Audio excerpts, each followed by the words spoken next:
estava lembrando do tamanho do Canip, né? É um fundo gigantesco aí, tá ali chegando uma diversificação bizarra, né? Porque normalmente é isso mesmo, né?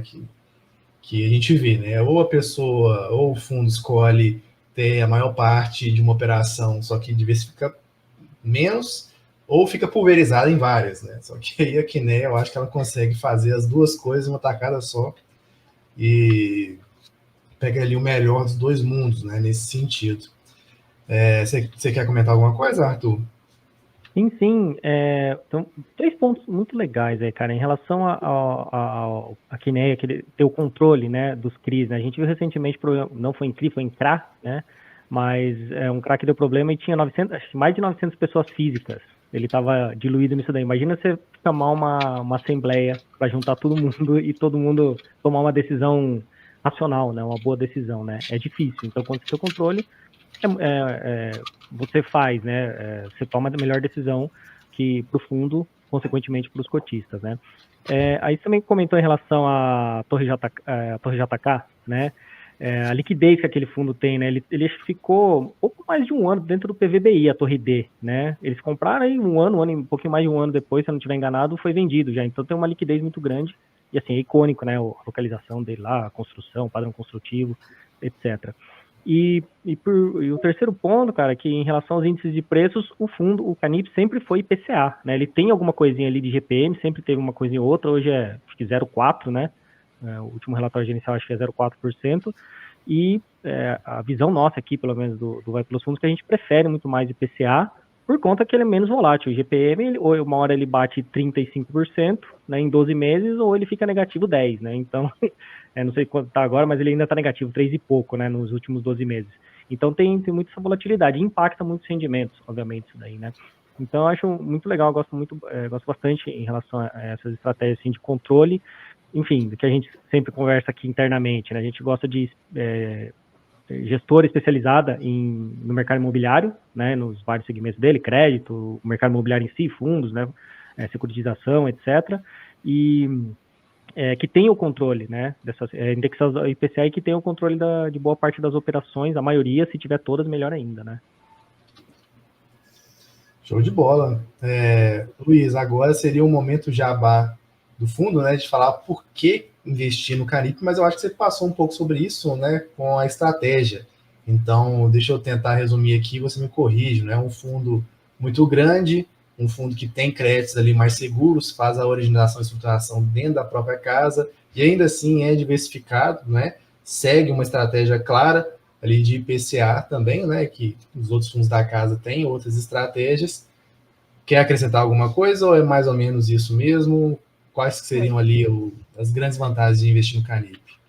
Putz, assim, se a gente olha historicamente no Brasil, ativos indexados à inflação são extremamente difíceis de superar em longo prazo de retorno, né? Sim. Você tem o IMAB, que é o índice dos títulos públicos indexados à inflação, e, putz, assim, encontrar gestores que conseguem entregar resultados recorrentes superiores a ele é quase impossível aqui no país como um todo.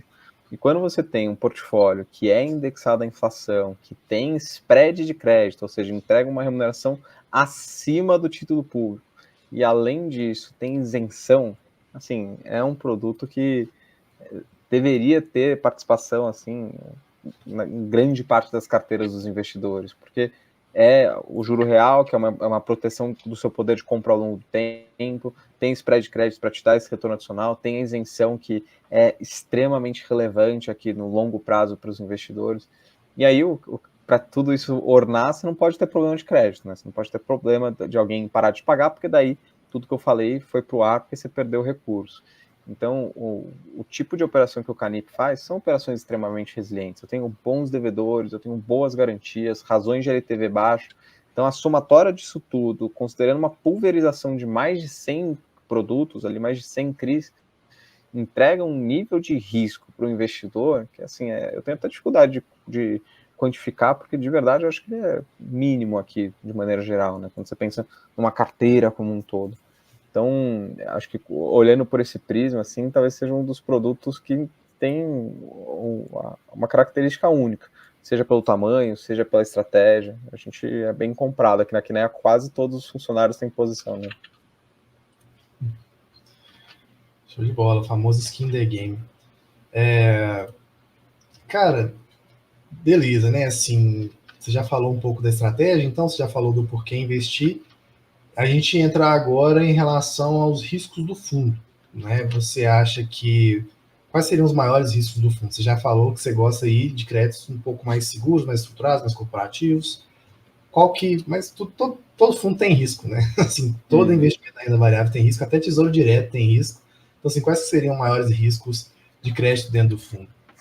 Eu acho que assim, eu vou tomar a liberdade de interpretar a pergunta como risco e não necessariamente risco de crédito, tá? Porque, como eu disse, o risco de crédito aqui hoje ele é relativamente bem controlado, bem baixo, assim. Ok.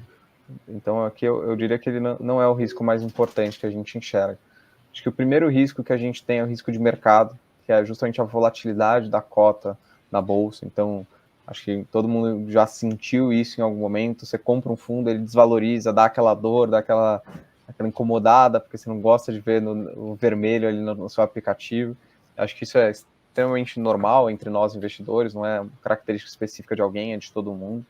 E como você está aqui num produto de renda variável, né, como a gente já falou, e ele tem um componente de rendimento indexado à inflação, como que funciona a minha distribuição aqui, né, o volume que eu pago todos os meses? Eu vou olhar para a janela de inflação dos meus últimos 2 meses, né? Então, por exemplo, o rendimento que eu acabei de anunciar, que eu anunciei em maio, que eu anunciei em abril, vou pagar em maio. Eu olhei para as inflações que aconteceram no mês de março e de fevereiro. Então, os últimos 2 dados de IPCA.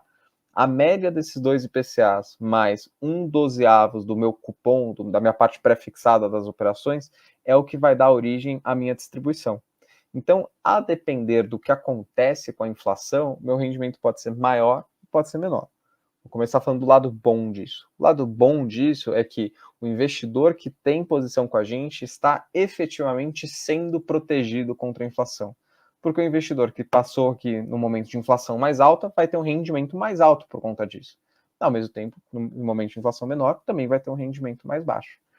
Quando a gente olha para o passivo do fundo, apesar de ser um fundo destinado a investidores qualificados aqui, e aí a gente vai abordar esse tema já já, ainda assim o passivo ainda são pessoas físicas, que muitas vezes precificam o fundo em cima do patamar do dividendo que ele paga no mês e não sobre as taxas que eu tenho ali dentro do meu portfólio como um todo, que na nossa visão deveria ser a melhor maneira de precificar.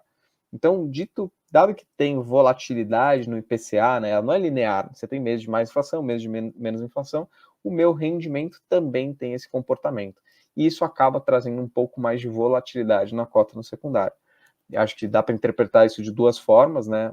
Risco para quem já tem posição e quem não entende isso, e aí pode vender precipitadamente no momento que não faria sentido, você está se desfazendo de um produto.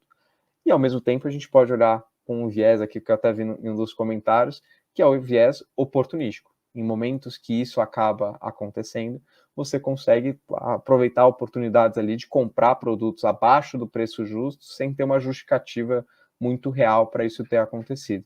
Então, acho que é um ponto importante aqui para a gente abordar riscos.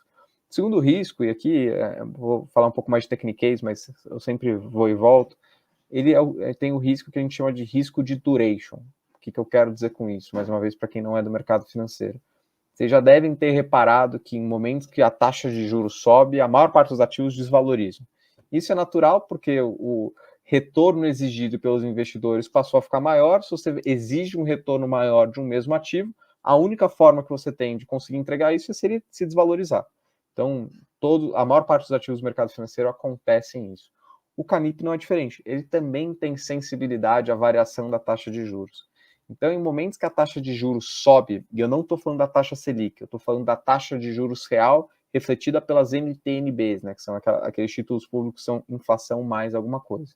Em momentos que a taxa de juros sobe, que a parte do IPCA+, a parte pré-fixada, ela amplia, ela traz marcação a mercado dos meus títulos, ou seja, da minha cota patrimonial para baixo.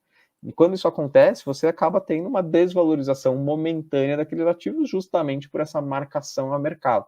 Então, a gente viveu nos últimos 30 dias aqui um movimento importante de elevação dessa taxa de juros real. O título do governo saiu de IPCA mais 5,5 para IPCA mais 6,30. Então foi um movimento extremamente relevante, chamou muita atenção. Isso marcou o meu patrimônio para baixo, não tem muito como fugir disso. Então, assim, para aquele investidor que está acostumado com a Selic, com o CDB, com o LCI, com a LIG, que só anda para frente, né? Nunca anda para trás, quando você coloca desse tipo de produto aqui na sua carteira, ele pode, mesmo tirando o efeito de investidores vendendo no momento que não eram para vender, mas só o fato da marcação a mercado, ele traz essa volatilidade. E isso pode incomodar. Então, acho que é um ponto importante para os investidores. E, mais uma vez, acho que com o educacional isso fica mais claro, porque ao longo do tempo, essas grandes movimentações, elas tendem a voltar, porque conforme eu vou recebendo o dinheiro de volta das operações, esse efeito vai ficando menor, ele vai ficando menos expressivo nessas movimentações. Então, eu diria que hoje os grandes dois riscos do produto não são nem crédito. É o risco de mercado e o risco de marcação a mercado aqui, que seria a duration. E terceiro risco que eu elencaria aqui, aí sim o risco de crédito, mas como eu já falei, pelo tipo de operação que a gente busca, pelas garantias, pela diversificação, acho que hoje ele nem é o principal chamariz que a gente tem aqui. Legal. Cara, eu queria comentar um negócio, lembrei aqui que eu já falei isso numa outra live aqui, em relação à variação do IPCA, né? Lá em 2022, quando teve 3 meses seguidos lá de deflação, o pessoal, nossa, acabou agora, os fundos de crédito, né, isso aqui. Inclusive, acho que foi quando teve uma queda mais expressiva. Foi justamente em relação ao desconto do VP, né, do Canip. E aí eu lembro que, curiosamente, né, no começo desse ano aqui, a gente estava fazendo uma live aqui, e eu fui pesquisar. Foi quando foi a última vez, né, que o Brasil tinha tido 3 meses seguidos de deflação. Foi em 1998, né? E só também, eu só olhei pós-real, né? E coincidentemente foi julho, agosto, setembro, né? Então, assim, é um evento excepcional, né? Exceção, né? Realmente, quando a gente tem deflação no Brasil, é um país inflacionário, então ter um fundo indexado ao IPCA é interessante, né? E aí vem aquela coisa também, né? Que a gente estava comentando a marcação a mercado, né, cara? Você tá, por exemplo, com o fundo dos CRIs lá pagando, sei lá, por IPCA mais 6, enquanto o Tesouro tá IPCA mais 5,5. Aí, de repente, o Tesouro IPCA vai IPCA mais 6, o cara, o CRI. Não, agora eu quero esse negócio aqui, tem que pagar IPCA, sei lá, mais 6,5. Então o preço cai, né? Às vezes as pessoas, o investidor médio não entende isso, né? Ele acaba, pô, tá